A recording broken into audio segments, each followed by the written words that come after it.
everyone, welcome back to Math with Allison. Today we're going to be continuing our series on limits. Specifically, we're going to be talking about infinite limits.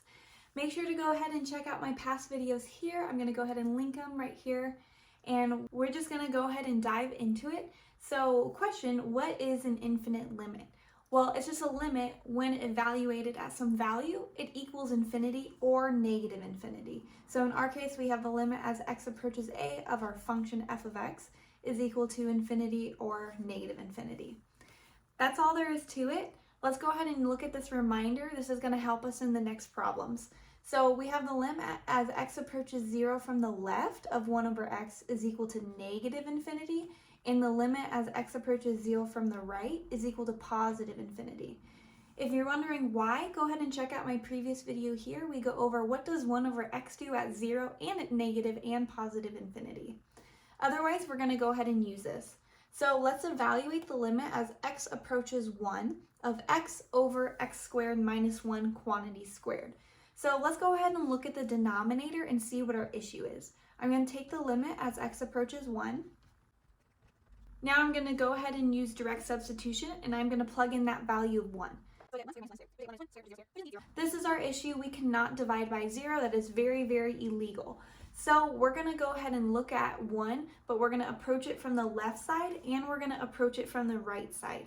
So this is the method that I go through in order to solve one-sided limits when I know the denominator is approaching 0.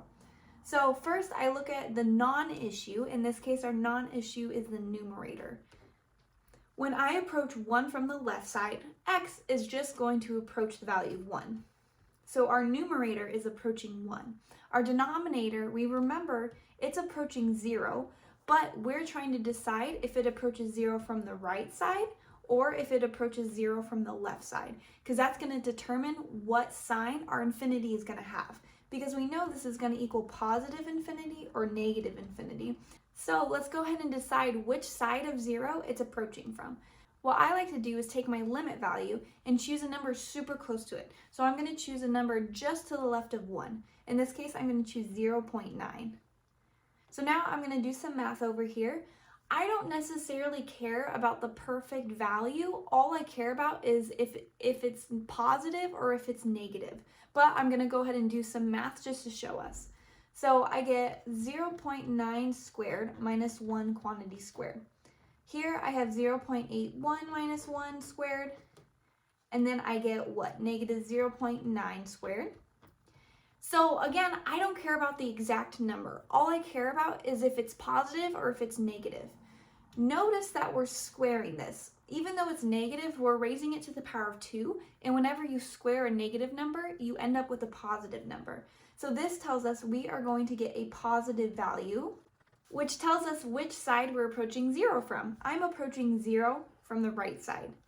So now I kind of have a fraction like this. I have 1 divided by 0 from the right side. I'm not going to say divided by 0 because that's illegal, but I'm going to say it's a number just to the right of 0, which tells us we are approaching positive infinity. I'm going to go ahead and erase this step right here so we can move on to the other side. But I'm going to follow that exact same pattern. First, I'm going to look at my non-issue, the numerator. When we approach 1 from the right side, x is just approaching 1. It's just a linear function. So now I'm going to take this value, 1 from the right side, and I'm going to choose something super close to it. So in this case, I'm going to choose 1.1. Again, I'm not going to do the math directly. All I care about is if we're approaching 0 from the left side or from the right side. But it's the same idea that it doesn't matter what happens on the inside here. We're raising it to the power of 2, which is going to result in a positive number. So I know I'm going to be approaching 0 from the right side. So I have a limit that's super similar to 1 over 0 from the right side, which I know approaches positive infinity. So now I know both sides of my limits, and I can evaluate the actual limit. So I'm going to go ahead and erase this right here so I can write right below it. Is equal to positive infinity. Since these are the same, that means that is what our limit approaches. So this approaches positive infinity. Let's go ahead and view in another example where we're working with the same function but a different limit value. So now we're going to take the limit as x approaches negative 1. Just like what we did in the last problem, we know the denominator is going to be an issue and we know we're approaching 0. So let's go ahead and evaluate our one-sided limits. I'm going to do the exact same process that I did last time. So I'm going to look at my non-issue, which is the numerator, and I know as I approach -1 from the left side, I'm just approaching -1. So I'm going to fill that in. And now I'm going to look at my problem. So I'm going to choose a number just left of -1. I'm going to choose -1.1. So again, I do not care which number exactly I'm approaching. All I care about is if it's positive or negative. Since we are squaring the entire denominator, it's going to result in a positive number. So this is going to approach 0 from the right side. However, even though we're approaching 0 from the right side, we have to pay attention to every single sign. Notice now in the numerator, we have a negative number. So if we have a negative divided by a positive, that always results in a negative value. So now, since we have -1 divided by 0 from the right side, this is actually going to result in negative infinity. So that's how our numerator or denominator, whichever one is not the problem, can still affect our limit. Let's go ahead and look at this next one. X is still going to approach -1, and now I'm going to choose a number just right of -1, so maybe 0.9, -0.9.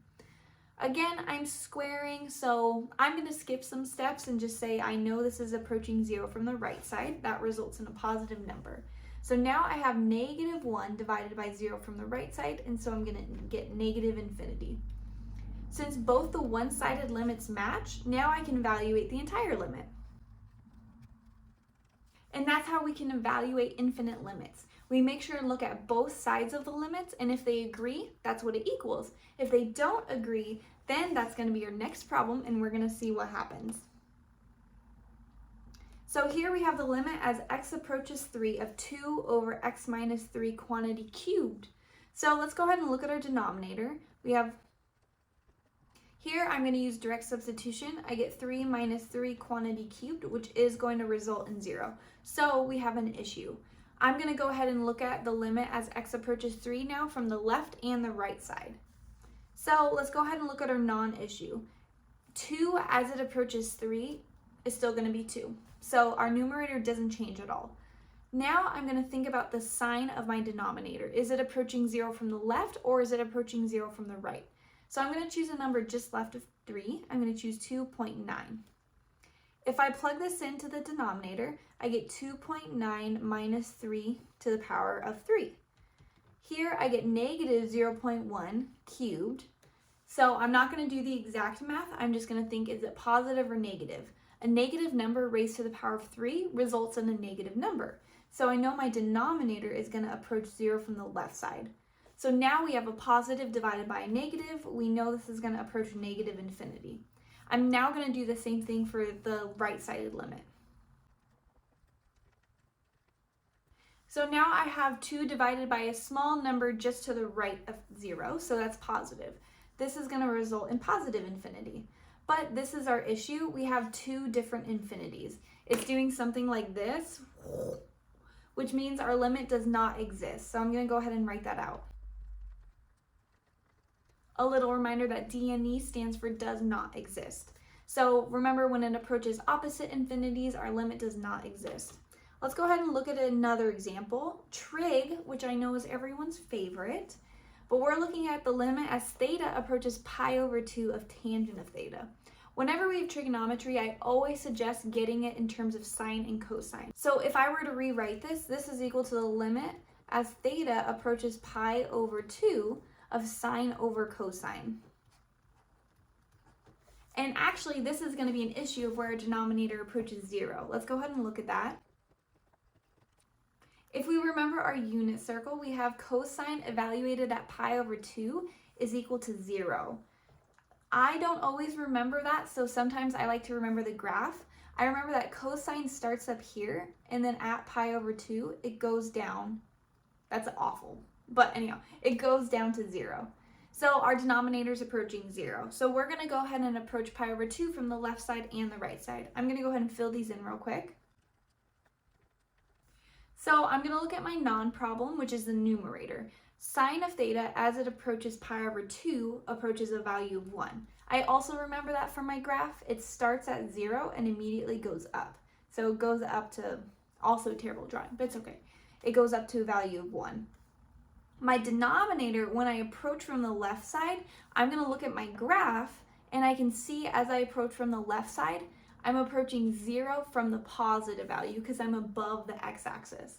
So this tells me I'm approaching positive infinity. If I do the same thing, but I'm approaching pi over 2 from the right, my numerator still approaches 1, but now I know the cosine graph goes like that. And if I approach from the right side, I'm approaching from below the x-axis, which is negative. So now this one's going to approach 0 from the left side, which results in a negative infinity. So since we have differing infinities, we have a vertical asymptote. It goes like that. It never touches the vertical asymptote, right? So I'm going to go ahead and fill in our limit. It does not exist. Let's go ahead and view another example. This one is a bit different because we already know that the denominator is an issue, but we can still factor it a little bit. So let's go ahead and do that. I have the limit as x approaches 0. My numerator remains the same, but my denominator, I can pull out an x squared. So I get x squared, 1 minus x. So notice here, these two factors are pretty similar, but I need to factor out a -1. I'm going to go ahead and do that from the numerator. So I'm going to pull out -1, and I get 1 minus x over x squared, 1 minus x. And now I can see those terms divide out, right? So now I'm going to rewrite it as my simplified version, limit as x approaches 0 of -1 over x squared. So the denominator is an issue. If you plug in 0, you get -1 over 0. So let's go ahead and look at our left and right limits. So if I look when I approach 0 from the left side, my numerator is going to still approach -1. My denominator is squared. Whenever I square a value, it's going to be positive. So I'm approaching 0 from the positive side. So notice here I have a negative divided by a positive. This is going to give us a negative infinity. So always make sure to check your signs. I'm going to do the same thing for the approaching from the right side. My -1 approaches -1. My denominator is being squared. Anything squared is positive, so I'm going to approach 0 from the right side. This is again going to give us negative infinity.